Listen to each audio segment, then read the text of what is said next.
সূরাতুল ফুরকান আয়াত নম্বর 30 আল্লাহ তাআলা বলেন ওয়াকালার রাসূলু ইয়া রাব্বি ইন্না কওমি ইত্তাখাযু হাদাল কুরআনা মাহজুরা।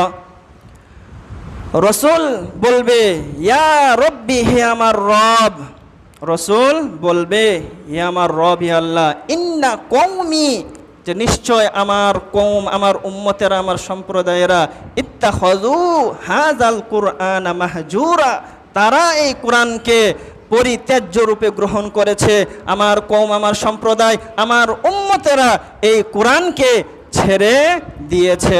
আল্লাহ তাআলার কাছে বিচার দিবে, আল্লাহ তাআলার কাছে নালিশ করবে। তো রসুল হাবিব যদি আমাদের বিরুদ্ধে আল্লাহ তাআলার কাছে বলে যে আমরা কোরআন মাজিদ ছেড়ে দিয়েছি, আমার উম্মতেরা কোরআন মাজিদ ছেড়ে দিয়েছে, তাহলে আমাদের কি অবস্থাটা হবে একটু চিন্তা করেন। এই জন্য আমাদের করণীয় হবে কোরআন মাজিদ পরিত্যাগ না করা, বরং কোরআন মাজিদ তেলাওয়াত করা, কোরআন অনুযায়ী